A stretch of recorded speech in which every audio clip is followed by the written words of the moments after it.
Welcome again to Heathen, and welcome to I Know What You Watched Last Week, episode 47, El Scorchio edition, because it is absolutely roasting here in London town. 32, so about 93. And we're not set up for heat. No. Because I know in a lot of places you're like, oh, just 32. But there's no, like, we're supposed to keep heat in England normally, not let it out. So here you are in a bathing suit with an ice lolly, and I've got my very thin America vest on. Yeah. Yeah. We just recently came back from Sicily, and I swear it feels hotter here. It is hotter here currently than in Sicily. But, we're acclimatised now. So we have 3 horror movies to review for you guys, as usual, on I Know What You Watched Last Week. And I apologise in advance because, my God, did you make me watch some stinkers this week. I don't make you watch anything. I go through, what Jeff is recommending to me. He says I might like this. Add it to the list. We watch. So what do we get through this week? We started off with Deadware. Then we watched Unknown Visitor. I'm sorry, but what shit title is that? What one? Unknown Visitor. And finally we rounded it off with the Deepweb : Murdershow. So not the dark web, which is the... Yeah, I said it right, didn't I? Yeah, the we've got the deep web, we've got the dark web, got Unfriended, all this kind of web stuff. Deadware is much like Unfriended. People just on their computer chatting. So, let's get down to your orders. Yeah. Order. It wasn't that difficult this week. The third... Oh, it must have been bottom. I mean, hard to decide what one's bottom. No, not really. No, the as shit as its title, Unknown Visitor, gets third place from me. Closely followed by Deadware. And I feel like if we'd paired the Deep Web one with any other films, I would have been really unimpressed. But I felt like I was watching The Godfather compared to the other two, because I can't even begin to explain how bored I was watching the first 2 of the week. So yeah, the Deep Web one gets gold from me. I have it in exactly the same order. And I think so. Unbeknownst to me, when I played...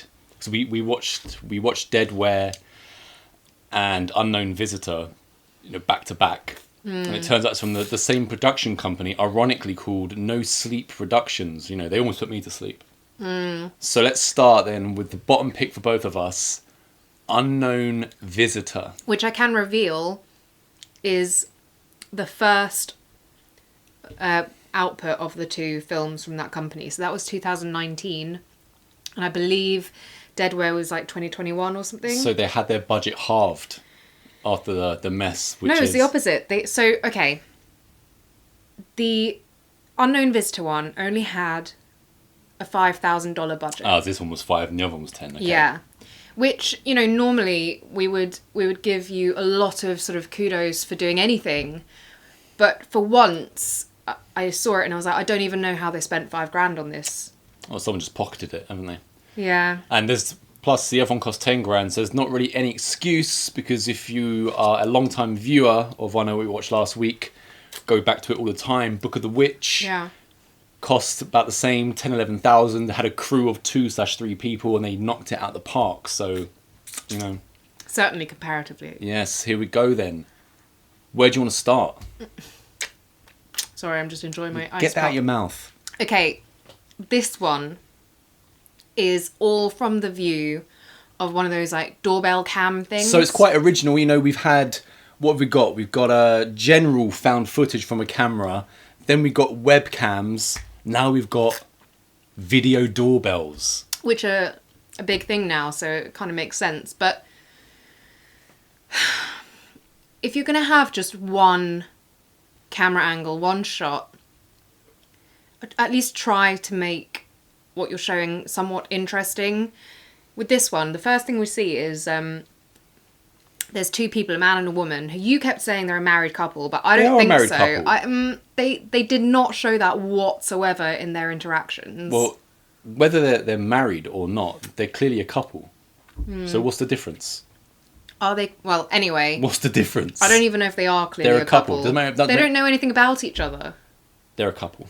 Okay, well, anyway, the man is installing this doorbell cam to put at ease the woman when she's Not only alone. is he installing it, he is also saying out loud so that we know how a doorbell works and how a video doorbell in particular works. Yeah. Because otherwise I wouldn't understand.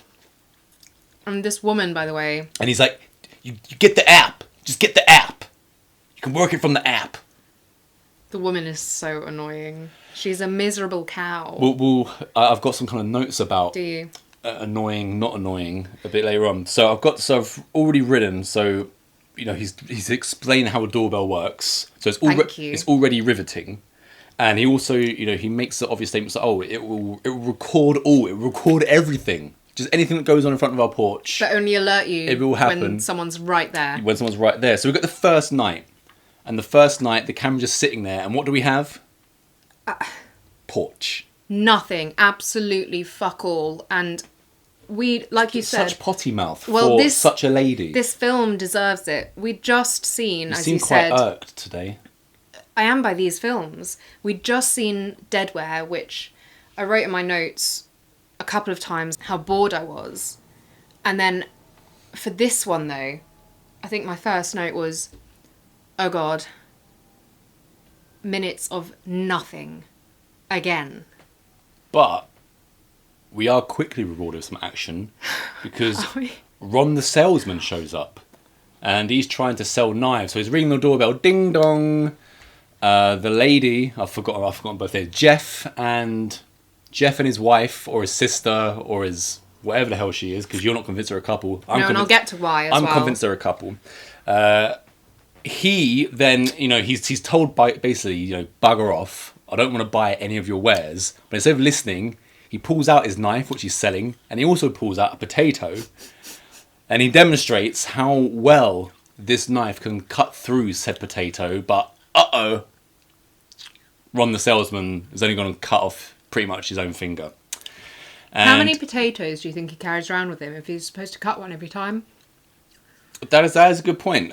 That is a good point. He's just got a bag full of potatoes. Maybe maybe he's got a sack of spuds in his car and he brings one per customer. So not only has he not managed to sell his knife, he's also done himself some considerable damage. And then when he does this, he loses it, doesn't he? He calls her a bitch and says, "I'm just trying to support my 4 kids and my wife won't even let me see them anymore." Yeah. And I mean, he's got his life's not going the way he wants. Also, at the beginning of the movie, Jeff has tripped over the step on the entrance to their porch. And after we've had Ron the salesman, we then get a delivery driver who also trips over the step. And so also, it's a bit of a hazard, that thing. I feel like interjecting as well that none of these, the delivery driver, the Jeff guy, who also comes back, by the way, with a different product. I didn't think that's how salesmen worked, but anyway. This has nothing to do with the story. It's Annie and Jeff. It's literally just the filmmaker being like, oh, well, I've got an hour's worth of movie that I need to fill with porch footage. It's building. What else do you get on doorbell cams apart from salesmen and delivery drivers and people who maybe you're expecting? Oh, and also another thing that I didn't really understand what the total point was. Annie, as you've just said, she's called. We find out quite quickly that she's got some sort of past trauma which is causing her to potentially hallucinate things or, something along those lines. She's missing appointments. Yeah, she has a phone call from her therapist, psychiatrist, whatever they may be. And again, she was such a rude bitch to this guy. I was like, you can say that you don't want to do it without being so horrible. Yeah, so we've got some background on Annie. She's got serious problems. She's a heavy smoker. And she's missing her therapy appointments. Now we're on to the second night. What can we see? Empty porch. Wow. More empty porch. And then someone just hovering a little bit in the background, and the camera fuzzes a little bit, because the camera's in these newfangled technology, it malfunctions now and again, and we quickly then get the camera off, back on, and all of a sudden, there's handprints all over the place. It looked like one of those kindergarten projects where they like dip their hand in paint and just kind of do like that. But they were not dipping their hands in No, paint. it wasn't paint. She sniffs it. It's poo. It's poo-poo. Someone went and smeared hands of poo. Actually, no, that's not the right word. They didn't smear it, which would have looked better. They just palmed it. They did a perfectly precise, like, here's a poo hand, here's a poo hand, here's a poo hand. There are so many poo prints from hands that it can't have just been her own poop. Because there's so much. There's so much poop. Of poop. There's just so much poop like everywhere. Like the salesman and his potatoes. And Annie is irate. She sniffs it. She confirms what it is. Calls Jeff. Gets Jeff round. He's like, we have to clean this. So she's irate, rightly so. Although I was confused when she sniffed it. Then Jeff says, "Oh, it's probably just kids." I mean, who cares if it's just kids? You got handprints of poo all over your property. I mean, that's like a health hazard. He's like, calm down, like, no need to report it, whatever. I was like, I don't care if they're like 14-year-olds. They're being reported if they're smearing poop on my porch. But they weren't caught on camera, so, as I said, the camera fuzzed, so the poo-poo perpetrator has gotten away with it. Now it's night 3, and we finally get a little bit of action in front of the camera rather than just an empty porch, because we have Jeff drinking an $8 bottle of wine from the bottle. I need to know what this wine is as well, because as you mentioned, he says to her, I've got one $8 bottle of wine after we clean the poop up. But when they come out, they're both drunk, and he's still swigging from the bottle. I'm like, is this a never-ending bottle? No, what I've written down is, so he's drinking from an $8 bottle of wine. And he's sitting down at the table and he's swigging it from the bottle, as you say. I'm thinking, this bottle, as he's already mentioned, costs a minimum amount of money. It's going to be trash. The least you could do is let it breathe for a little bit to improve it, rather than just drink it straight from the bottle. And this is now when they start talking a little bit about their past. So Annie's there smoking, and she mentions that she's been having a dream, or she used to have a dream about just a giant hole appearing in her face. Yeah, what was that for? Well, it doesn't. Did that lead anywhere? It doesn't really go anywhere. I think it's just to do with her emotional problems. So her emotional problems are manifesting in this dream where she has a hole in her face, and then she asks Jeff, who, like I said, I believe is her husband.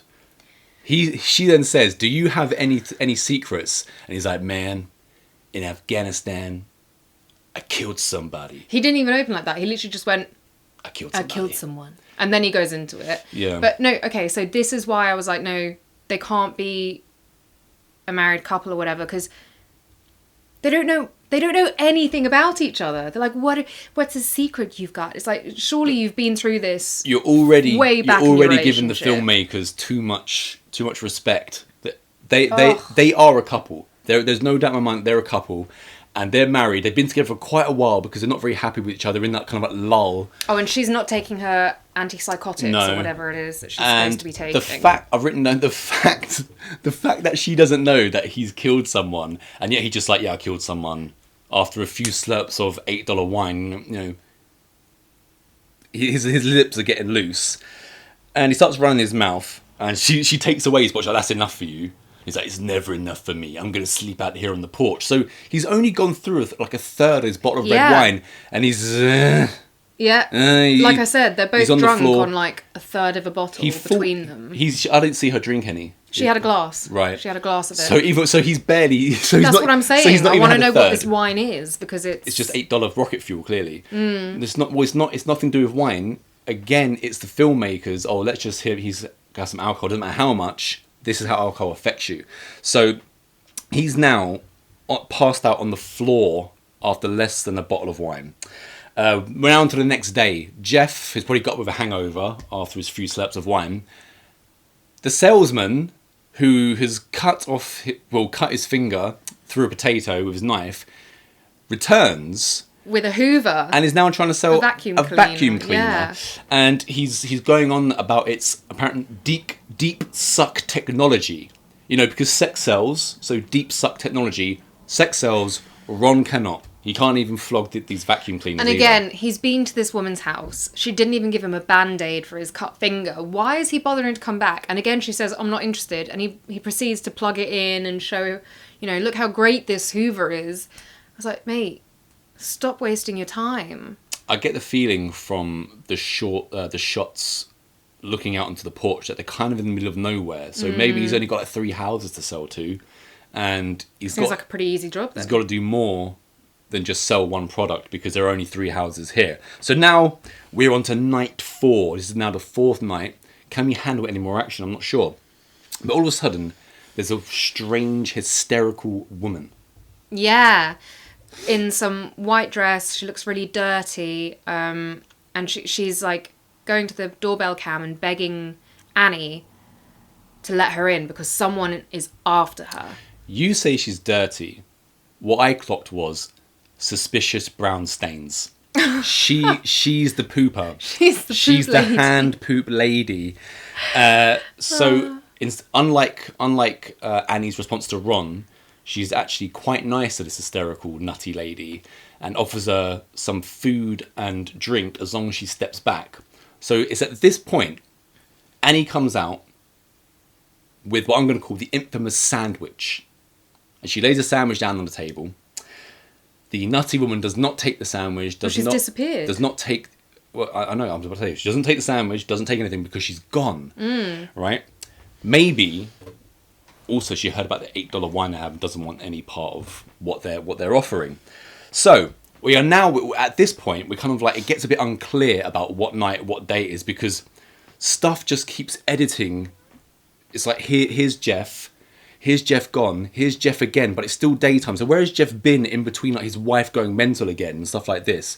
And it turns out that Jeff, there must only be one key to this house because he's constantly ringing the doorbell when he turns up. Well, again, how is like a married couple that live together, they don't know anything about each other and there's only one key? Well, at the beginning, he was really into explaining the doorbell, so maybe he just likes to use the doorbell. At the beginning, I definitely thought they were a couple in that very first scene, but everything after that, I was like, wait, what? Yeah, very confused. I've written his wife then starts telling the story, and he's always very condescending to her. He's like, "Wine, you're smoking again." It's just this kind of relationship. He obviously doesn't believe anything she's saying to him because he keeps bringing up that last year you thought there was a little boy buried in our front yard. Which I guess there wasn't or something, I don't know. So after all this condescending behaviour, Annie locks Jeff out of the front. And all of a sudden, brown smeared white dress crazy lady comes out of nowhere like this. No, you're skipping too far ahead. I don't think so, but... because at one point, Jeff goes out, he hears something, and Annie comes out of the door, and with no one else in the frame, all of a sudden... Poop lady attacks Annie. She's not armed or anything, but she jumps on Annie, and Jeff comes out of nowhere with a knife and just knifes her. Do you remember that? Because I wrote down, I was like, Jeff decides to just off the unarmed woman. Right? He could have just dragged her off and, Lady comes out of nowhere. Jeff kills her. So he's just doubled his tally. Yeah, exactly. So he's killed her, and then he gets Annie to go and get, like, apparatus, like a shower curtain and tape and stuff, and he bleach apparently goes to dump Poop Woman's body in a lake, and then he's on the porch, and this is when dead Poop body, who was supposedly in the lake, just kind of falls onto Jeff onto Jeff. That's the bit you're talking about, and that was one of the 2 moments in this film that did actually make me laugh. And of course Annie is freaking out at this because there's blood everywhere. Jeff is like, now is not the time to freak out. You need to clean up. You need to go to sleep. You need to get up and go to work in the morning like nothing has happened. But she can't handle any of this. Like, she can't even go and get the mop. She can't even clean up blood. She's just standing around smoking. It's at this point so annoying where I've written, Jeff sucks. But Annie really sucks. Yes. She is useless. She's completely useless. This is my opinion at this point in the movie. And she's not even nice. No, she's got like no positive... I've also written her attitude clearly states that she's not putting out. So, I've got them as a married couple. She's not putting out. All she's doing is chain smoking. She probably stinks from all the smoking as well. And yeah, so that's where we are with this. Yeah, so basically, in case it wasn't clear, they thought the body was at the bottom of a lake, and all of a sudden it's back on their porch falling onto Jeff. And then Jeff's like, okay, I'll try burying it this time. It's quite concerning that Jeff was in the army. Like, he was abroad, protecting his country's interests. I would not be sending people like Jeff anywhere apart from, well, what can he do? Because he comes up with plans now and again because he's a bit of a genius, isn't he? But I wouldn't be listening to anything he says. So now, night five, porch again. So invisible knocking and sandwich. Sandwich is still on the table, but is it a full sandwich? Is it half a sandwich? At this point, we've got half a sandwich. Someone has eaten. I didn't even notice. Somebody's eaten half of this sandwich. Well, that changes my opinion. Now this movie's great. No. Someone's eaten half this sandwich, and I'll get back to that. Okay. She now someone shines a torch. No, I think Jeff gets a knife, not a knife, a torch, and he kind of like shines it at Annie to like shoo her away because he's doing something. He's still dealing with the aftermath of the kill because she's done nothing. So he thinks that she's like gone to bed, gone to work and all this after he's gone to work and like managed to clean up everything. But he comes home and the blood is still on the floor. The sandwich is still there, half of it anyway. I couldn't handle it. There's nothing there. So he's like shooing her away with a torch. And they're also at this point that they're just confessing everything on the doorbell cam. So he's like, we need to wrap her up. We need to keep stum and carry on like everything is normal. But you're just leaving the camera to roll. Yeah. Roll. And also, after burying this poop lady, she yet again shows up on the porch. Plastic wrap lady comes at Jeff. So Jeff decides, maybe if I chop her up, that'll be the end of it. And again, we see the low budget thing here, which I've got no problem with taking your, violence that you haven't got the budget to show off screen. But it was the way it was done was like, he gets her arm out and he takes his cleaver and he's about to... And then, for some inexplicable reason, he just takes her slightly off to another side of the porch. I was like, what is the point?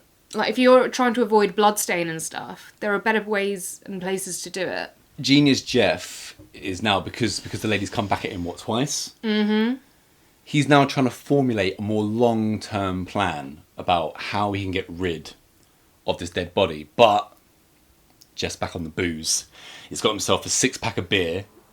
And he's had one beer. So he's at this moment he's got one beer, and he needs to sit down outside on the porch because one beer is a bit unsteady. And he throws his beer onto the lawn because he's pissed after one beer.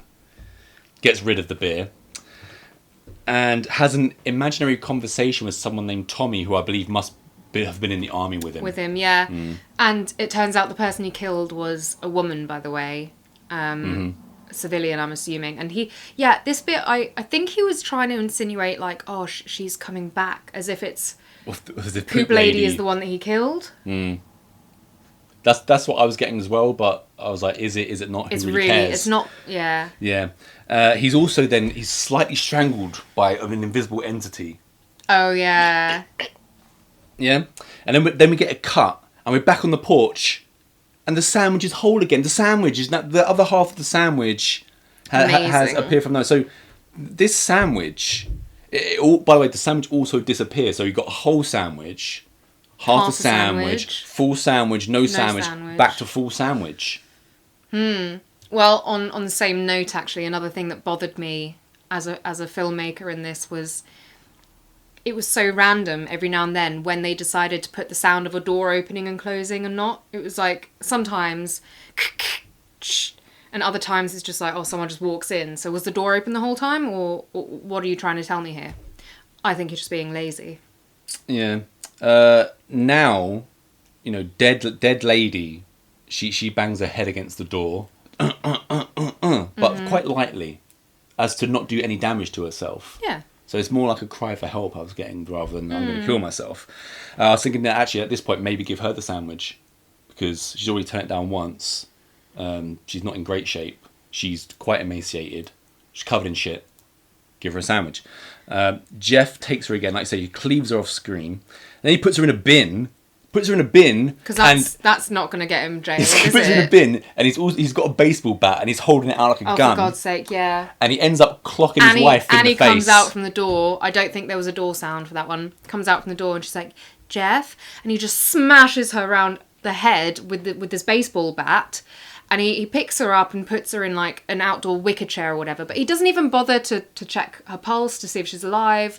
Doesn't do anything. He just leaves her there and carries on with the bin. At this point, maybe she could have the sandwich because... Oh, she's passed out. She's been knocked over the head with a baseball bat. When she wakes up, she's going to need sustenance. She's just been knocked out, like you say. She's going to need something in her stomach. And, you know, she does. It didn't kill her. She does wake up. But I think she's like blinded or something by... I don't know if she got smacked she in is now the eyes. she comes to and she's asking for Jeff, but I've got no idea why because the man is useless. Yeah, but then as soon as Jeff comes, she's like, "You did this. Get away from me. I don't want your help. This is your fault." And he pushes her up against the wall as well. Then he's calls not very nice. the San Antonio, Texas police to come over. Yeah. And investigate everything. And Jeff gets his head lightly beaten against the camera. And that's pretty much it. Because it's the poop lady that's banging his head against the camera. Yeah. And the sandwich I'm is still... so the sandwich is confused. there. The sandwich has survived multiple nights and has regenerated itself. Also, and has disappeared. So where did the sandwich go? This is the story of the sandwich? Is it a ghost sandwich? I also don't understand, like, when the woman first came to Annie and she was like, oh, someone's after me and you can't call the cops because they'll kill me and you and stuff. That, again... just didn't seem to lead anywhere if they're insinuating that this was like some ghost woman trying to get her revenge on Jeff. I can't find a single saving grace in this film. Now we're going to probably move on to Deadware, and after Annie and Jeff, we now get Jay and I think her name might be Claire, and it seems that No Sleep Productions really excel in dumbass characters that you can only hate. Yeah, I'm not gonna lie. So let's go to Deadware. Deadware. Okay. It's 1999. It's 1999. People are webcamming. And Claire has got this new program so that you can, you know, not only video call with each other, but share your screen and all sorts of newfangled fun time. I found Claire so aggravating. The way she talked got on my nerves so badly. So it's 1999. When Jay and Claire, I'm just going to double check their names. Can I also just point out purely like aesthetically? Rachel. Oh, Rachel, okay.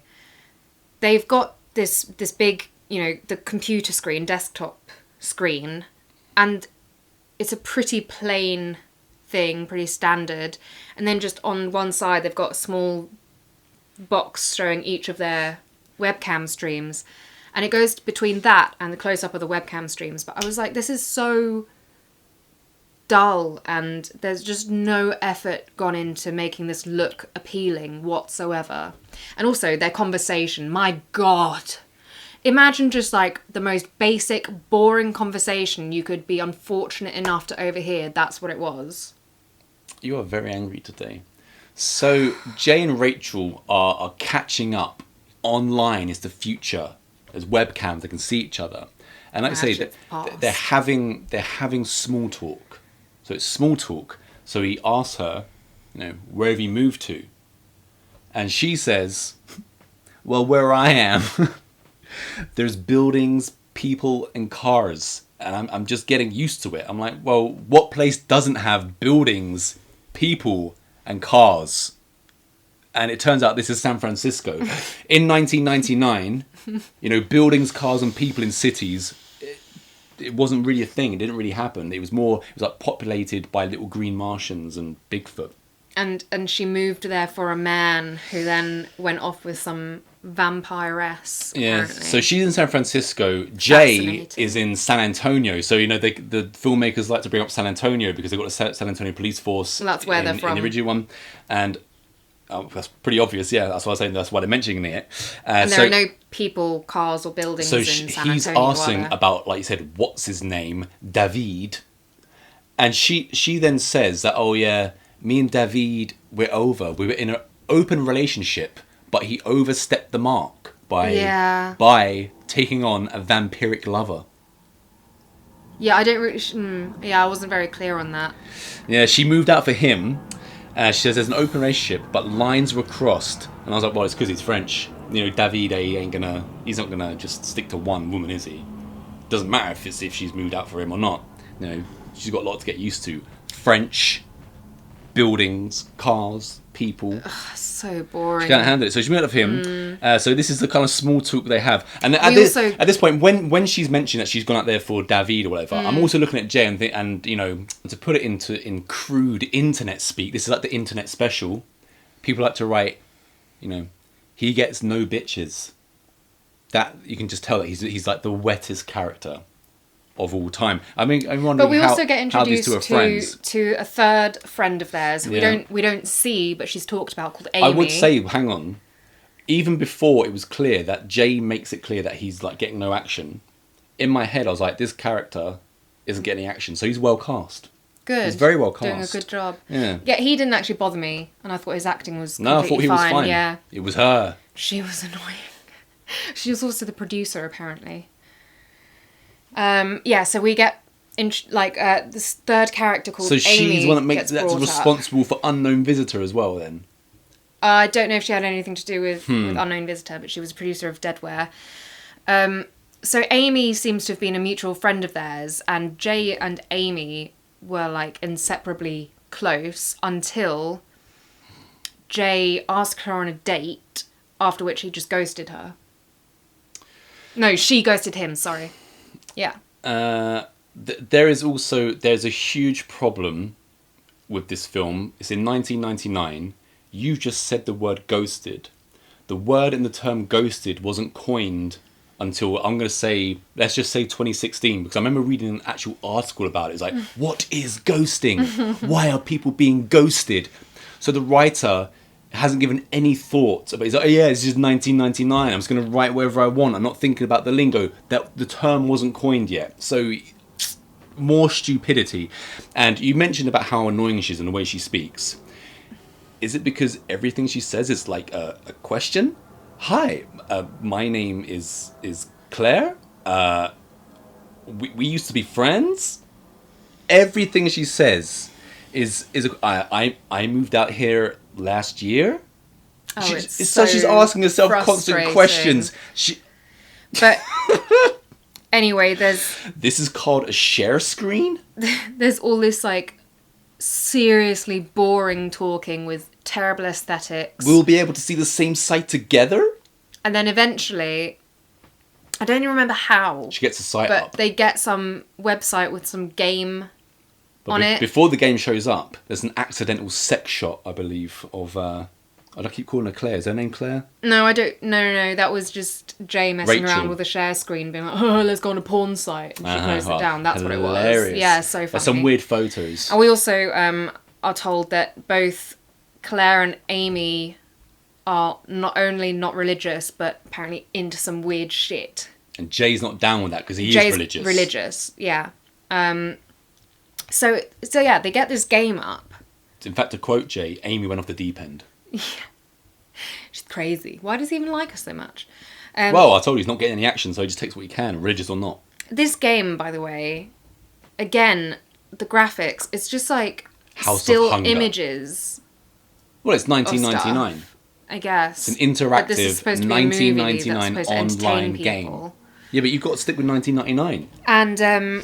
And what I really enjoyed with this game was that Jay and Claire, mostly Jay because he's a gamer apparently. Oh, he makes it clear. He's like, oh, I'm a gamer and I've never heard of this game. I couldn't tell he was a gamer. They tell us stuff about the game. House of Hunger. That would otherwise be completely inexplicable. It's the laziest filmmaking ever. When you have to get the characters to say something out loud and you're like, how the hell? Like, he's never played this game before, as he says himself, never heard of it. He's like, oh, it's one of those ones we have to do this and then we have to do that. I'm like, how do you know? Mm-hmm. You know nothing about the game. Either he gets up or she gets up and the mouse moves itself onto the entrance of House of Hunger. So then Rachel was like, let's just play it. let's just play. Also super annoying because Jay kept being like, oh, I'm not into this dark shit. I don't want to play this game. I'm not into this stuff. And she's like, please, can we play it, please? Yeah. So before, while she's trying to entice him to play the game, she says, let's make it fun and let's just go and get ourselves some booze. So let's do a shot. She then asks him, do you have any booze in the house? And he replies, I live in San Antonio. What do you think? What is that supposed to mean? Because you can just apply that, and I've seen this before in other shite movies, where it's like, oh, I live in Barnsley. Of course I got booze in house. I live in outer space. Of course I've got booze. It doesn't mean anything. Oh yeah, I live in San Antonio. Of course I've got booze. What does that mean? What does it mean? I don't know. And then... And they do one shot. Apparently that's enough. He takes his shot.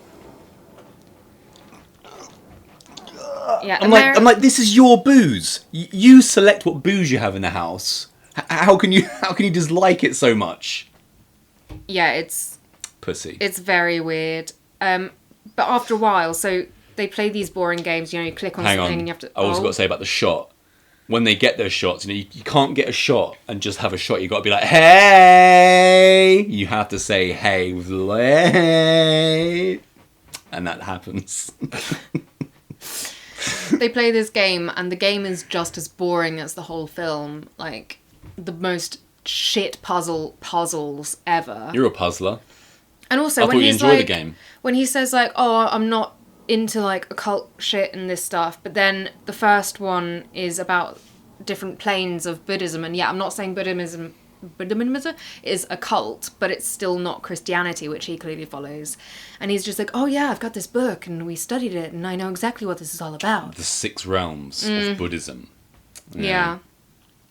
Very just practical. So while they, he just happens to know. As they've entered the House of Hunger game, there's a guest book at the beginning, and Amy, his ex, is the only name in the guest book. So Amy, who's gone off the deep end of the occult, has previously been playing House of Hunger. And only Amy. Only Amy.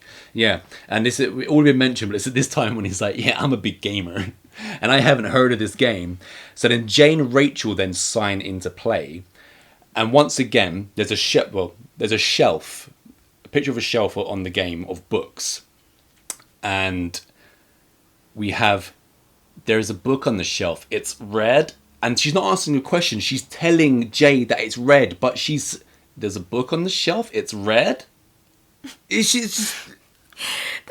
so stupid. Like, one of the screenshots, I think it is that library one. It's like this library with loads of books. And then just right smack bang taking up 2/3 of the screen is a typewriter. And like, oh, let's click on all these books. Nothing's happening.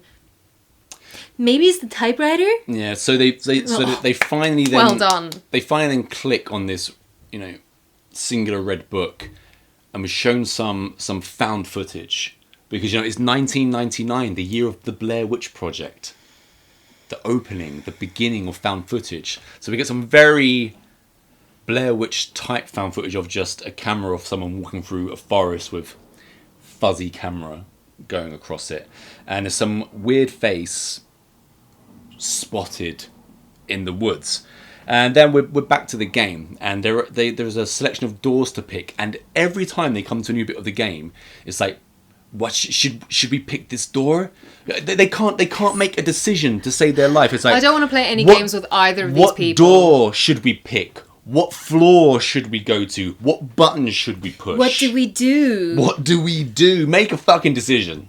You wanted to play it so badly. Don't just sit there and waste Jay's time. He's already said that he doesn't want to play it and he can't be up late. And he's got work in the morning. But saying, oh, I've got to work in the morning, I can only be up till 3 a.m. What kind of a job? What time is he getting up for his work then? Yeah, and also there was a bit that, again, I was like, what is this movie? So Jay, at one point, does actually decide he's had enough. I think maybe they see like a quick flash of Amy. I don't know if they've played the Ouija bit at this point. There's, they get to a room that has I'll a big get Ouija to board. that. Either way, we're at the bloody hospital first. There's a bloody hospital, and there's noises in the bloody hospital. And it's like, shall we go left or shall we go right? Just more questions. What shall we do? And it's like, let's go right. And now a riddle shows up on the screen.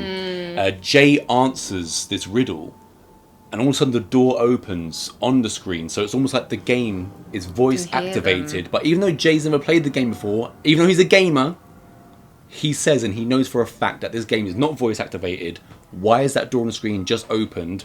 Yeah, well, it's 1999. They don't have that kind of tech. Have just opened that. So now we're in like an infirmary. Is that what you call it, where you store dead bodies? What's a room in a hospital? The morgue. The morgue, that's it, yeah. Take me to the morgue. And all of a sudden, Amy, there's a box comes up on the screen. Amy wants to join your chat. And again, of course, not one of them just says, oh yeah, there's like, should we accept the video chat request? So they accept, and now we get some kind of like internet sounds while they've accepted. And they're screen. Once again, we've got Jay about 7 times. I need to work. It's late. I need to work. It's late. I need to work. I'm not into it's this late. occult shit. And he finally logs off. Yeah. And we're just left now with Rachel going. Okay, so this is a bit I wanted to bring up. Yeah, exactly. This movie, it you know, of course, we can only see what's happening on the computer screen and the 2 webcams, which is why they've done it. But this is like the worst level of filmmaking, because they're like, well, Jay's logged off, but we can't have the usual thing happen and have her log off as well, because then we'll have nothing on screen. I know, she can just stay there with her webcam still running, still on this program, for no reason, for ages, and she's like, I want to finish this game. I can't sleep if I don't finish this game. This crappy game. So she rings him, and is like, please come back, because the game will only let her play if player 2 returns. When she's saying, please, amazing. He's clearly agreed. Now Jay is back. I wouldn't do this to my play friends. the game. If so your friend Jay has wants returned. to go to bed, let your friend go to bed. Now we're in an art gallery, and they have a deep discussion about what do you believe. So we've already mentioned Jay's religious. He believes in Christianity. And she says, I believe in nothing. There's just nothing. And there's a reason why she believes in nothing. Yeah. She, when David left her for Vampire Girl. Oh, David. He must have been quite something, because she decided that life wasn't worth he's living a French anymore. Lover man. Have you just decided he's French? French Lothar. His name is David. Yeah, that could be like South American or something, couldn't it? I don't remember anyone from South America called David. Well, wherever David is from, doesn't matter, but, you know, he was clearly quite something, because she decides that without David in her life, what's the reason of living? So apparently she, like, takes 1 too many pills, and she wakes up in hospital after experiencing nothing. She said, the only light I saw was when I woke up in my bed in the hospital. So, yeah. She could have just been passed out, you know, blackout from pills. Doesn't necessarily mean that she's passed away. So she's had an unaliving attempt. Now we're back in this art gallery, and there's a painting that looks suspiciously like... What's her name?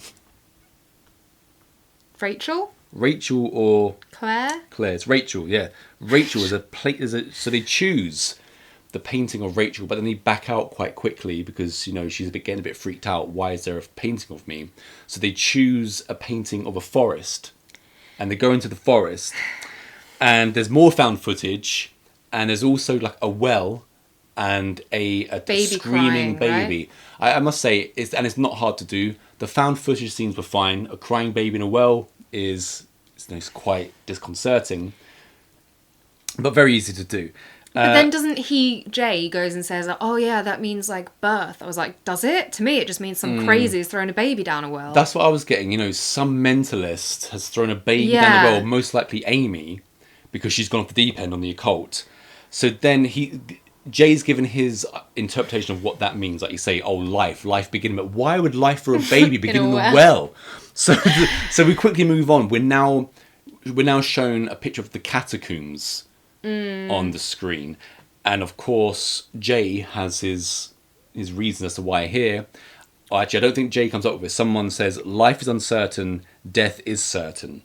You know, what a saying that is.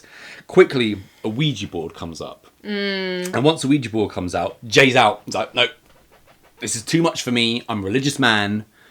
and I don't like the occult. I've already come back once. But once again, Rach convinced him to say, please, please, please. Why is he friends with this girl? She's just a nightmare. Well, he's just a loner, isn't he? So they put their fingers on the mouse. Have to put their fingers on the mouse, much like... Yeah. And of course, it's then, what shall we ask? What shall we do? Rather than just, she's supposed to be into the occult. She's supposed to know what to do about all this stuff. Not Jay, not poor old little innocent Jay. So they then ask the immortal question, is anyone there? And, what's your name? And also it starts to move, and of course we get A-M-Y. Which, by the way, spells Amy. Amy is here. She's then asked to prove it, and there's a knock at someone's door. It's Jay's door. He goes to the door, and he's previously told Rachel that he has moved out. He's no longer living where he was supposed to be living. And it turns out it's not spooky Amy knocking at his door. It's Jay's mum. And she's like, Jay, have you had dinner? What are you doing up so late? He's like, Mom, this is my room. No, my favourite. I want privacy. He says, it's not like that. I'm talking to a real girl. Yeah, because clearly he's been watching some dirty movies. Or just, late night IMs. Late night is there late night IMing in 1999? Apparently there was ghosting in 1999, so who knows? The whole rule book is out the window. So he's lied about moving out. And for some reason, Rachel is just... Won't let it go. He's like, oh my God, I can't believe you lied to me. It's like, well, yeah, all he said is, I've moved out. Not really a big deal. Not really a big deal. So now they're in a graveyard. We've now got a graveyard setting. And once again, Amy has popped up saying that she wants a video chat. So Amy's been through the Ouija board, and she's gone to goodbye on the Ouija board and stuff like this. And now she wants a video chat again. And we're now showing the background of a graveyard. And Amy's room comes up on the cam because they accept the cam, but there's no one sitting. Amy's not there. There's no one sitting in her chair with her desk. What is there though is the giant painting we've previously seen of Rachel. It honestly couldn't be more obvious. It couldn't be more obvious. Yet 10 minutes must pass before she goes, "Oh my God, it's the painting of me." I don't think it's even that. I think so. Jay ends up telling Rachel that he did something that he's not so proud of. When Amy decided she didn't want to go on a date with him, he blocked all of her friends and family from being able to contact her and vice versa. So then obviously Rachel's like, oh my God, that's really awful. You need to go to her flat and make sure she's okay, which is a 5 minutes away flat, by the way, but it only takes him 20 seconds, which is practical because 5 minutes of nothing would have been too boring, right? But it's only when he gets there and he's rooting around and he's like, oh, look, it's the picture of you. It's like, we literally saw that straight away. Couldn't you have at least, as a filmmaker, have attempted to hide it somewhat? Oh, sorry, on the same note, the same people who we just discussed the unknown visitor, and I told you about the door sound coming. Just making sure my nips aren't. Oh, there is a bit of nipple, a bit of a nip slip. X-rated. If there was going to be a nip slip, I bet our viewers weren't thinking it was going to be me. You would have been my choice. So the door opening and closing was just random in Unknown Visitor. In this one, what really bugged me was, when you see on the screen things that they're typing, like when they're signing the guest book and she puts in Rachel or whatever. It's really not difficult to match a sound to what you're seeing. But it was like, whoever did the sound on this, filmmaker or whatever, has just gone and just put it in randomly whenever there's anything happening on the screen. It really pissed me off. It really annoyed me. Would you like to see No Sleep Productions further? Nothing, no? Ever. Never again? I don't think this person gives a crap. I'll make sure if I come across it, I will put it on Amazon. So I'd say we've gone ahead here, but Amy's also had her own blog. So we now get these options for her blog. One of them says, my friends. One of them says HOH, which stands for House of the Hungry, which is the game that they're playing. Right. And we now get another found footage video of someone in a graveyard, and they've put an offering down of a beating heart for a hungry ghost. Remember the hungry ghost? So at the beginning of the game, before they enter the House of the Hungry, there's a door knocker with what seems to be, let's say, a demon face or an animal/demon face. Which, of course, Jay knows exactly what it is. No, but Jay says, oh, look, it looks like a hungry ghost. It looks nothing like a ghost. Like I said, it's an animal demon. But they have to have said that, because the ghost apparently is hungry later on. But why not just make a digitized hungry ghost rather than digitized... For the movie, I'm saying, the production, rather than animal. That whole hungry ghost thing is based, again, on actual, beliefs in Southeast Asia and stuff. It's not something made up for the film. Amy has tried to summon the hungry ghost, and they're looking at something which they think is a previous live stream from a graveyard, and all of a sudden, we get Amy's weird face shines brightly in the dark graveyard, and Jay, he's out again. He's like... Can't take this. I don't like the occult. I'm a religious man. I'm done. He's done for the third or fourth time at this point. So this is, like you say, Jay, who's come across all sweet and nice and innocent.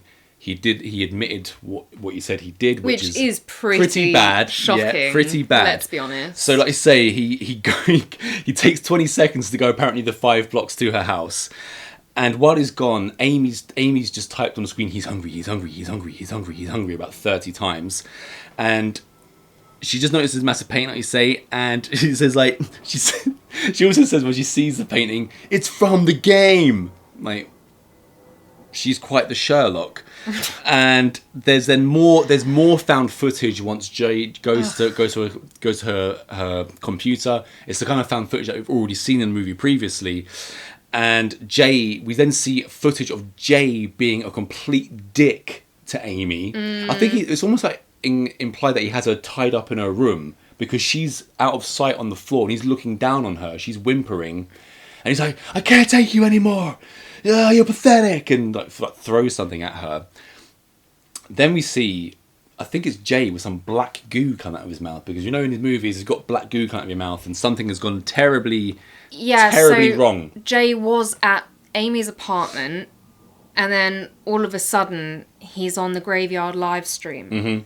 Just standing there, isn't he? Yeah, with the goo. And then we've got Rach is then talking to Amy from her apartment to her empty chair. She's like, oh, Rach, she's really apologetic. What? And she's like, what do you want me to do? And then, she says, do you hate me? And Amy says, no. No. But she goes, what do you want me to do? D-I-E. And all of a sudden, she's now also in the graveyard of the damned, but not before she lets out a quite comical scream from her bedroom before she ends up in the graveyard. And then the computer shuts itself down. Fiend. That's the end. Yeah. So apart from the characters, the two characters throughout this film constantly saying, oh my god, this is so freaky. Oh my god, I'm so spooked. There was no implications whatsoever that this is supposed to be a scary movie to me. The only scary thing was the existing story of these, soul ghosty things. What did you call them again? Soul ghosts? No, the ghosty things. What are they called? You just said it. The door knocker was supposed to be Hungry one. Ghost. Right. It's based on some actual, beliefs, and the idea of them was pretty freaky. But that's not even original from the filmmaker, so I don't know how he managed to fuck it so bad. I didn't even get the idea that this lore of the Hungry Ghost was freaky because it was so badly mishandled in the film. But did you learn anything? Yeah, I didn't know about the 6 planes in Buddhism. Oh, I knew about that. What I did learn is that apparently, if you're in San Antonio, Texas, you are absolutely loaded with booze. You're a booze hound, so but you don't like shots. Place to be. No, yeah. No, let's not label all San Antonians with not being able to handle buze. It's just Jay, who lives alone with his mother and lies about it and wanks at night and abuses his girlfriends that he has and then doesn't tell anyone about it. This filmmaker clearly cannot handle any booze because he's got a problem with booze, hasn't he? Yeah, the wine bottle in the last one we discussed, and then they do one shot in this, and apparently that's enough. That'll do for the night. One shot. Maybe the message is drink responsibly. That's the message of these films. The 15 grand combined for these two movies, don't know where it's come from, out of their own pocket or if it's been donated, but probably could have been better spent elsewhere. Right. Now that those two steaming piles have been finished. Time for number one. Number one of the week. The Deepweb Murder Show. The Deepweb. Oh, actually, sorry. I have one more thing to say about the last two that we watched. Huh. I saw a few, reviews or comments or whatever of other viewers. And one of them said, so bad it was funny. Not funny. That is misleading. There was, the bit where the dead body falls on him randomly on the porch. That was kind of funny. But apart from that, it was just boring. Okay, sorry. Now moving on. And we know quite a lot of bad movies which are funny because we would have watched them on the show. This does not qualify as that. Yeah, there's no real reason to watch either of these films. And I'm not even a hater of those kind of stupid movies of like teens in the webcam. When we watched, what is the Unfriended? Then you've got also Unfriended Dark Web. Dumb, but it's like turn your brain off for yeah, they're hour kind and of 20. a guilty pleasure of mine It's fine. sometimes. Yeah, but you particularly enjoyed Unfriended, which Yeah, then made me enjoy it a bit more, I guess, because I thought really it kind of like sucked. But when I found it, you stupid liked stuff. it, yeah. And again, another one that Stupido. was like kind of so bad it was good, but in a different way, because this one had a budget, was The Fanatic with John Travolta. That was hilarious. Yeah. But anyway. Let's get on with it. The Deepweb Murder Show. Yeah, I find that the title quite annoying. It's like, it's too long and not special enough to warrant that. Well, he's got to kind of differentiate himself. We've already got, the dark web, the this web, that web. Well, they should have just called it The Murder Show or something. Well, actually, they've actually dropped Murder Show from the title now, so it's just The Deep Web. The original working title was the one with the colon and Murder Show. So that's what we get now. So this opens with a woman who awakens in a forest, and she has a camera chained to her. So the camera's looking at her, chained, and all over the trees there are missing posters. So this is just the opening. And then we quickly are taken into what turns out to be a little bit back in time. And we've got three quite annoying girls, drunk girls, Claire, Kate, and Amanda. Amanda is the one that's woken up in the forest. And I actually didn't think their dialogue and stuff was inaccurate. I've seen so many girls have that exact conversation on nights out. Oh my god, you're gonna go be like, booty call. Okay, be safe. Where are you living? Where you hear with so many Americans? Well, accent is irrelevant. She was saying, one of the girls, Amanda, is getting text messages, and this is a pet peeve of mine when we hear the and we get text messages on the screen which are irrelevant because we already know what's going on through the dialogue. We don't need to see these stupid text messages pop up. Secondly, we get dialogue like, oh my god, she wants the D. And it turns out Amanda has barely even met this person before. She's just meeting up with him willy-nilly and is being told to go to a random location in the middle of the night, drunk. Was she the one that was also blowing chunks, or was it someone else? No, that was one of the other girls. Thank God. That must have been Claire then. Claire, yes. And she goes off and meets this person, but we cut back to the forest. And with some clown-faced people, there's like going back and forth between the forest at the beginning, and sort of the going night back and owl. forth. So we're back into the forest now, missing posters again, and they're live streaming, these clown doll-faced people are live streaming the Murder Show, which Amanda is now a part of. And not only is it known to her, it's worldwide news, isn't it? You get all the news broadcasters from all over the world saying people are disappearing left, right, and centre, finding corpses and stuff like this. Yeah, so the girls are introduced to us. I immediately had like a bit of a wait, what moment, because as you just said, we see her waking up in the forest, so I assumed that whatever happens to her would happen in the forest. But no, they drug her again and take her inside to their lair place or whatever. I was like, what was the point in having her in the forest at all? What was the point? I was of the same thought. Why is it open in the forest when they just had their own lair, like a jigsaw type underground lair? So they kidnap her, drop her in the forest, watch her wander about the forest for a couple of minutes, kidnap her again and then bring her into the lair. I was like, well, this is already just they're pretty pointless. they're pretty brazen, I guess. You know, it's the killers are shown to be pretty brazen throughout this whole thing. They don't think they're going to get caught ever. So maybe think, oh, we can be outside, we can be inside, we can be anywhere we want, and no one's ever going to know who we are. We are now introduced to our main character, Ethan, who is a true life crime blogger.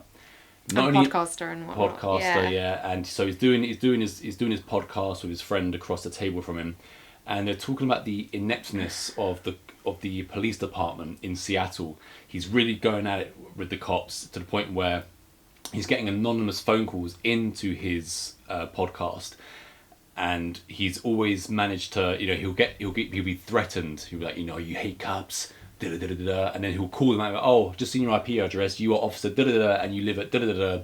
And they all hang up because they've been found out. And he, at this point, he appears like a bit of a smug kind of character, right? But his sister ends up being murdered.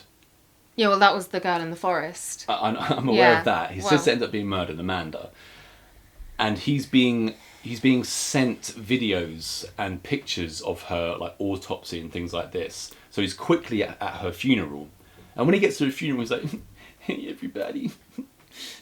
He's gone from like, "Hey, yo, no one can take my blog, da da da da da. My podcast is the bomb, and I'm gonna out all you cops." And he's like, yeah, again. And I get that his sister's died, but he's not crying. He's crying about his sister dying, but then he meets like her friends, the two other girls who survived, Claire and the other one, who I'll get to her name in a minute. And they're like, "Oh, maybe we can meet up sometime." He's like, "Yeah, maybe we can. I'm gonna go now." It's just he's like done a complete 180. There were a few things that I found strange with this at the beginning. So when we see him doing his podcast, his sister has been missing for 2 weeks. Right? And he's, as you said, he seems quite smug and jolly. And then, yeah, they find out that, you know, her body has been found, so he's at the funeral. This guy cannot act sad. This guy... As the cocky blogger, fine. Sad is not his forte. Literally right, Ethan grieving was laughable. Terrible. And the other thing I found weird was it seems to just be thrown in there because it's not mentioned and we only see a couple of moments of it, but it seems to be that this is happening around Halloween time because Ethan gets convinced by his mum to like come and stay with her or whatever. And she's her daughter's been missing and then been found dead, and she's still decided, oh, but it's Halloween, I need to decorate the house. It's like all decked out. I was like, who would do that? Was it all decked out? Because all I noticed was one jack-o'-lantern. No, outside it was pretty decked out. Well, I didn't really notice outside because Ethan was being hit on for some reason by his gay neighbour. And what was that about? Yeah, I don't know. That was super weird. Yeah, you've gone quite far ahead. So did you, with all the pictures of her autopsy and stuff. I swear that doesn't come up yet, that happens early. It happens all throughout the movie. All throughout it, that keeps happening. So Ethan's grieving at the funeral was pretty laughable. So his sister's got. He then decides to go and investigate her house by himself. Even though the cops have told him not to touch it because they're still investigating. Well, but you know, they're inept. According to Ethan, they are inept. But he goes around and there's still police tape everywhere. And he's like, this place is a mess. And of course it's a mess. It's supposed to be like a supposed murder scene, possibly, or kidnapping scene. We see that, and he finds a code on a whiteboard when he's there. There's like a messaging, there's just weird messaging, and he takes a photo of it. So that's, you've got to note that. So then the killer is now also messaging Ethan in the house as well. So this is how he's getting a message. This is when I've now written, I need to get back to it, the gay neighbour heat. Because why is Ethan coming home and his neighbour is just like, oh, I'm outside for smoking, my boyfriend doesn't like when I'm smoking, but you're really cute. And it just doesn't... really random. There's no reason for it. I'm sorry, but then it starts to make me think, I almost feel like they wrote Ethan as a gay character and then abandoned it at the last second and just kind of put in all of him and Kate, his love interest. Because before that, he's just kind of helping, and they're not showing much interest in him whatsoever. So I kind of like feel like they wrote him as a gay character and then abandoned it. That's what I was getting from it. He also really reminded me of Jesse from Nightmare on Elm Street 2. Really, he looks like him, sounds like him, acts like him. And as we all know, Jesse in Nightmare on Elm Street 2 was a closeted gay character. I think more that things like that, because it was so clear throughout this film that there were moments they were trying to make it comedic. Like I felt like, especially at some point when there was like a jingle going on and stuff. That was horrible. That they were really trying to lean into the Terrifier, especially Terrifier 2 thing, with having like little moments of look what they're doing, and you know, the jingle especially made me think, oh, this is so they're trying to cash in on the Terrifier craze. Yeah. So far we've had Ethan vlogging, podcasting cocky, crying his eyes out at the funeral, investigating his sister's house, being hit on by his gay neighbour. Now we're introduced to the bitch boss of Kate, one of the two remaining girls. We've got Claire and Kate. Ethan is talking to Kate like on FaceTime or whatever while she's working. He notices the bitchy boss. They decide to meet up and talk. She's like, hey, remember that talk you said we could get? Maybe tonight's the night we could talk. So they meet up, and there's kind of like these voyeuristic shots from outside the restaurant / cafe where they are while they're talking. Pretty good. I actually wrote as well, some of this is shot quite well, especially the I really like the opening credits. There's really good editing on that, some nice shots on that, and that's what I was like, it's technically pretty competent. Yeah, there are actually a lot of things about this that were not at all like bad. They've just completely forgotten about scripting and characters. And honestly, for certain people, I think they would really enjoy this film, actually. It's. I mean, I was sat there. I wasn't annoyed or anything at the point. Just some of it was laughable. I'm just glad that I wasn't there writing in my phone. How boring is this? So Jay and his love interest Kate, they're discussing, you know, what this could be. And it turns out, well, because Jay's trying to get to the bottom of the murder, right? Because the police are so incompetent, and so he asks Kate whether there was something that she didn't actually tell the investigators, and it turns out that Kate and Amanda had a history of trying to spook each other and scare each other. And at one point, it had led them onto the dark web. And they'd found one of these live murder places. And where people bid. And they thought it was all fake or whatever. And someone offered to pay for what they wanted. And essentially, she's like, we killed that girl because someone got their throat opened, right? Is it this... Oh, you go. No. That was pretty much it. It's at this time in the movie, we're not too far in, but with all this information and the live stream killing and all this, I'm getting a lot of kind of fear.com kind of, and that is like a derided movie. I love that movie. I know you do. And this film, it doesn't mean anything, but it's like rated higher here, there, and everywhere. Fear.com is a far superior movie to this. I just wanted to put that in there.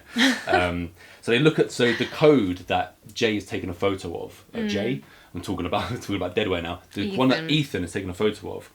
They decide to look online about decoding this message, and they do decode it pretty easy.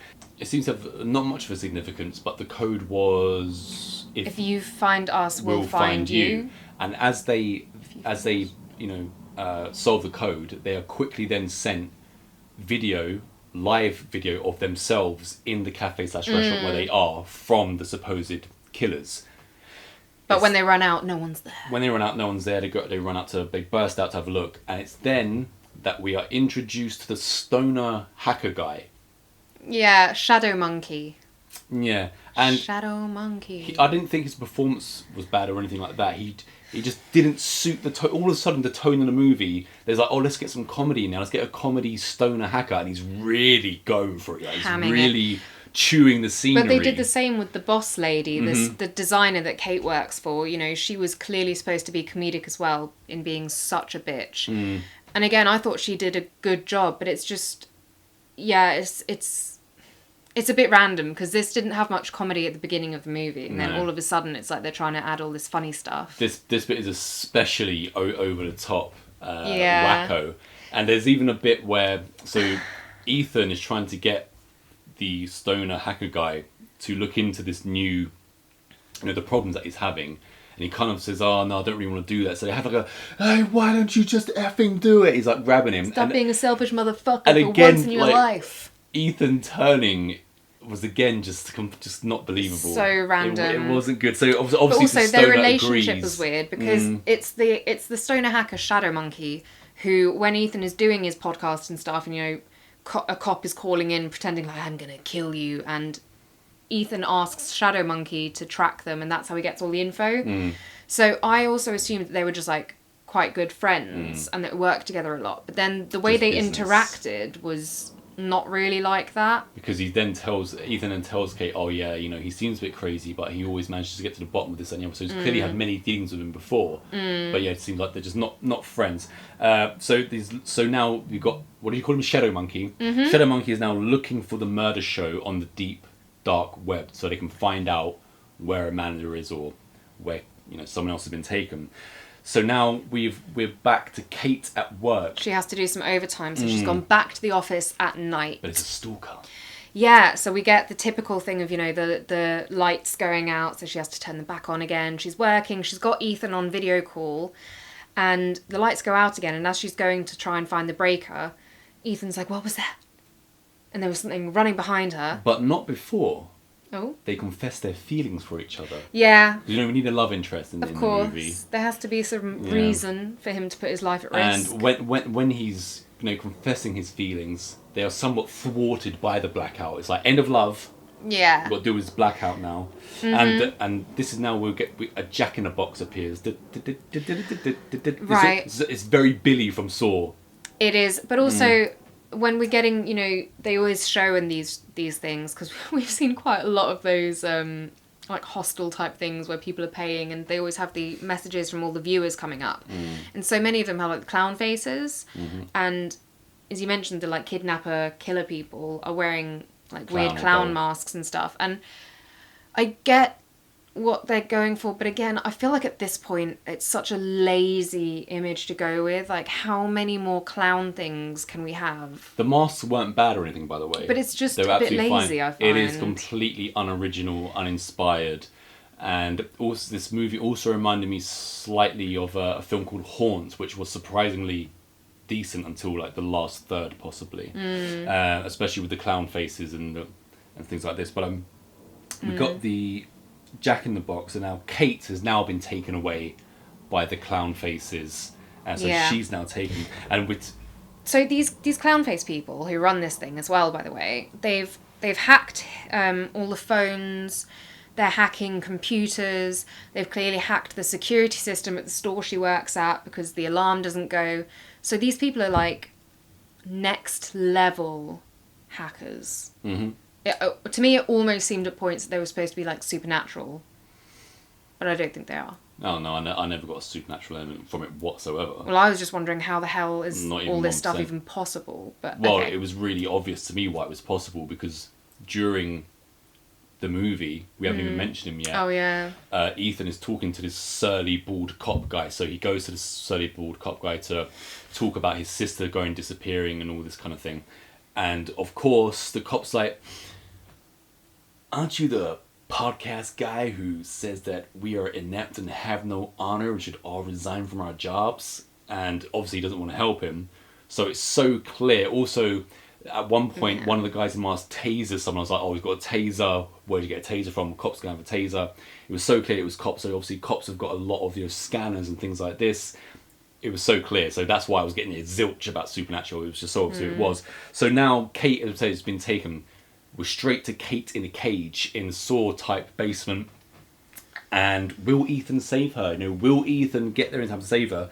There's another girl also in a cage, and she's telling Kate not to make any noise. It turns out it's Claire from the beginning. Claire. I found that really strange as well, because they can hear each other and they have a little conversation before they're like, "What's your name?" "It's Claire." "Claire? Claire something?" "Yes, it's me, Kate." It's like, I don't know, but I'm pretty sure I could recognise my best friend's voices. Yeah. Without knowing them saying their name out loud. I just mentioned about Ethan being with the sarcastic bald cop, and once he was really good at being unlikable, by the way. Yeah, he was unlikable, but once Ethan gets frustrated with him, once again, when he gets angry, his acting was just off. Like, he's done a lot, this guy, the actor. He's done a lot of stuff recently, like I in the last didn't few look anything years. Anyway, now we're back to actual the murder show. So where Kate has been taken in the cage, where Claire is also in the cage, we are now introduced to a character called the Doll Maker, who's kind of this gangly thing with his mask. Great casting, because this guy just naturally has such an odd physique. His movement was really cool. It was really good. It was really good. He did a great job. It wasn't necessarily like the most original thing, but I would cast him any day of the week. I liked his lair, his little lair, and the Doll Maker is, he's going to work on someone in a chair. Mm-hmm. But you've got the two girls with the stupid, like, let him go, you bastard, let him go. Just constantly, Don't let hurt him go, him. don't hurt him, you bastard, let him go. It's like, oh, can he just shut up? Like, no one would say that. No. And it happens constantly. I feel like you would just be like trembling in silent fear and not want to draw attention to yourself, not shouting and all this. Once we see the Doll Maker go to work, we don't see much, by the way. This is you would kind of get the idea that this is a really gory film, and there are bits of gore, but not much. It's not shown very much. It's more implied. Yeah, but it's not the kind of movie where it should be implied. It's the kind of movie where you should just be like showing Hostel. it. Because they do just decide to show it, and again, here I am now cutting off someone's hand, I'm going to wave it in with the hand or whatever. Anyway, so now we are back with the hacker, and he has now found the site of the murder crew. He's got the address. And as the camera's panning towards him, did you notice the Freddy glove and Jason mask? No, I didn't. No? You got to look out for these things in horror movies. So we had that. Ethan is now back with the cop, and he's talking again, talking. And halfway through, I believe he also gets like another photo or something. Or he tries to show the cop evidence of the website, and when he goes to show the cop, it does that and disappears again. So he runs off. Mm-hmm. As he's running off, the cop goes after him and goes like, "No, where the hell is he going?" kind of thing. And then we cut straight away to back to, what did you call the hacker? Shadow Monkey, and we have this ultra wacko 5 seconds where he's kind of like dancing, doing karate, like hey ho, hey, hey. It's like back to like raw over the top comedy before he's quickly thwarted. I did think, I was like, oh, so because basically at one point when Ethan is at his apartment and Shadow Monkey's like, oh shit, these guys are such good hackers, if I'm going to look out for them, I better be protected. So he's got, he goes to get a gun out the drawer, and then Ethan's like, oh great, do you have another one of those? And he's like, no, but I've got this. And he opens the drawer, and by the way, did you notice there was a gun right there in the drawer? Yeah. And he gets out like one of those Swiss Army knives and gives it to Ethan. But anyway. He's like, hey, he's got a can opener. Yeah, it's got a can opener. But anyway, when we go back to this moment you were saying, I was like, well, how are they going to do this then? Because surely, if he's got a gun, how are they going to get him? But he's a stoner. He sticks his hand out the doorway and his whole hand gets chopped off. I was like, well, that was a dumb move, wasn't it? Yeah, then the killer comes in with his hand, flipping the bird off at himself. And this is where we get the clown face jingles on his computer. I didn't like that. No. I wasn't a fan of that. No, and again, it seemed like such a rip-off. Yeah. So... but also, what I found strange, because these hackers have been shown to us as being, like, omnipresent. They can literally see and hear everything. You can't get away from their sight. Uh-oh, I feel like Kayla's going to knock the mirror. No, she's going to lick Just it lick instead. it. Sorry, our cat is causing havoc. But they apparently didn't notice that Shadow Monkey had written down their IP address. She's going to knock over that mirror. Kayla, leave the mirror alone. Off-screen shenanigans with kitties. That he'd written down not the IP, the actual physical address of where their lair was, ripped it off and put it in his pocket, but apparently they didn't notice that because they leave it. She's going back to it. she's gonna destroy the set. Come on, you little monster. Go and enjoy the sunshine. And they also make a massive faux pas later on, because Ethan gets to Shadow Monkey's apartment and finds him off. Shot dead. on his apartment floor, finds the piece of paper. Apparently he's a better detective than these hackers are. And having found this address now, he obviously goes to the address, and we see that he's being watched on their CCTV stuff. So they get him. But apparently they decided to let him keep the Swiss Army knife. Yeah, so now Ethan has been... very generous. Ethan has been caged. And while he's been caged, obviously Kate is there. And while Kate is there, the killers have taken Claire. And then we get Ethan going, "You mofos! You mofos, let her go!" Just over and over. Just more of the same, and basically. over again. Yeah, it's like, what can we say here? But just say this. But Ethan has the Swiss Army knife. With the can opener. Which the can opener apparently works on the cage that he's in. So he gets the can opener option up, and he can opens his cage. Yeah. Goes to Kate, releases Kate. They find Claire, who's sawn in half in the chair. Not bad. And he realises it's a trap. It's a trap. So they managed to kill one or two of the people. No, maybe well, just this one. was another thing that I was like, this is a bit weird, because Kate comes in with a knife and stabs the female masked thingy. Yeah. And she's down. Yeah, should probably mention there's a male mask guy, a female mask guy, and just the doll maker, right? Yeah. But it's mostly the female and the doll maker that we see doing stuff. But, so she helps Ethan out by stabbing this one and she falls down. But then when they turn around, she's gone. And Ethan's like, "Didn't you stab her?" It's like, "Yeah, I did. But she seems to be fine." They're like, "Oh, she must have been wearing some body armor." But I was like, well, if she was wearing something that protects her from the stab, why did she fall down backwards as well? And it doesn't really make any sense. So again, that was like, are they supposed to be supernatural? I think you're just overthinking it, because it just happens in a horror movie all the time. People get stabbed and fall back, and then they're gone, whatever. No, there was zilch supernatural about this. I wasn't getting even a sniff of that.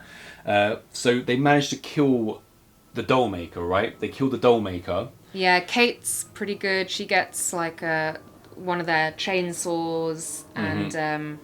Yeah, Kate's doing a much better job than Ethan. She is, because Ethan just buggers off down one of the air vents. Do you remember that? He just leaves her, basically. They might even kill the guy one as well, possibly, because he doesn't show up at the end, does he? Because after this, they managed to escape the lair, and now we're 1 year later into the future, and we have Ethan. He's written a book called The Murdershow, and he's at a signing event, and he's signing autographs for his book. He's like, "Thank you very much." Next thing, a guy walks up. He's like, "I'm a big fan of yours. Will you sign this?" And he throws one of the masks onto the table. It kind of like makes Ethan a bit uneasy. But then as he looks up, all of the other people coming towards him are also wearing the masks. So he's like, kind of like, he's created this whole phenomenon himself with his book, it seems. He's then quickly shown going back home. And isn't it nice? Him and Kate are together. They're living together. And Ethan's like, "Oh, I'm just going to take out the trash." And Kate's like, "It's so sexy when you take out the trash." So he takes out the trash. I take out the trash. Do you find it sexy when I take out the trash? Is that something that comes into your mind? Yeah, it really turns me on. Is it a man thing to do, to take out the rubbish? Yes. Right, well, not according to Steel Panther. And you never have to take the trash out if you haven't been born a dude, remember? So anyway, Ethan decides to take the trash out. And he's walking outside still with either his gun, or his knife. I was about to say, because now the cat's licking me. The cat's now licking my foot. She's gone from the camera, the mirror of the camera, to the other mirror, to now my foot. So it's quite nice, actually. So Ethan is outside, he's putting the trash out, and he's a little bit aware, he's always looking behind, over his shoulder and stuff, and then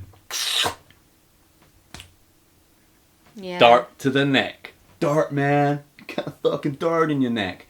He's knocked out. Cut.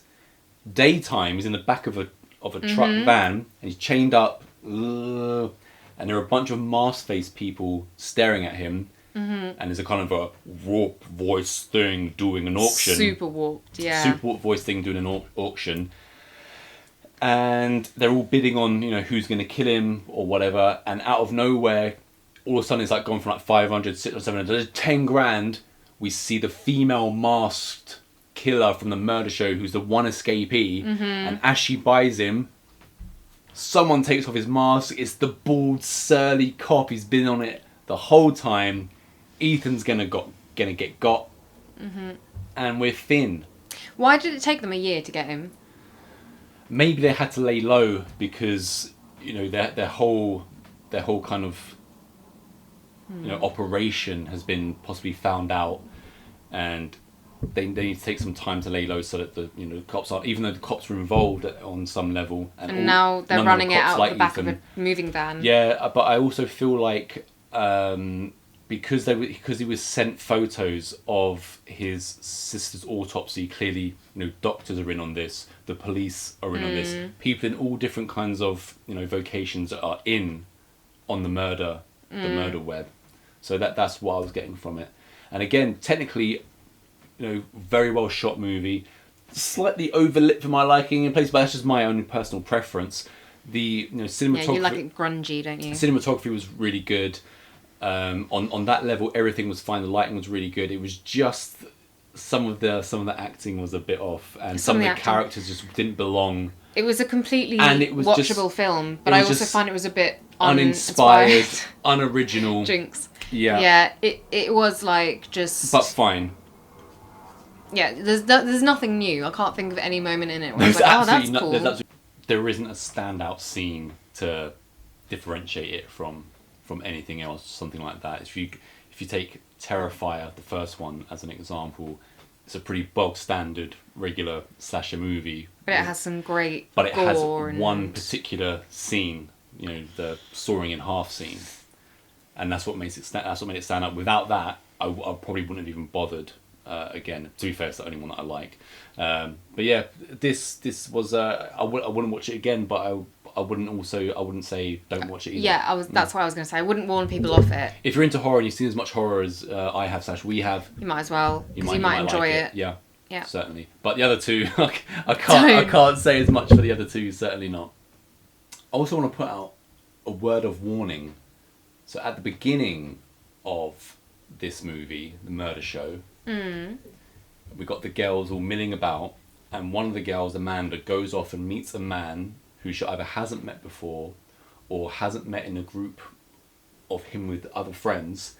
Statistically, men are the most dangerous, you know, thing out there for women. So if you're a single lady, just make sure you've seen him milling about with mates before and stuff like that, because otherwise you could find yourself in the murder show, and that's not something I want. And and also her friend was like, "Oh, when you get there, send me the address." No. Get the address up front. Exactly. Yeah. Yeah. Be safe out there.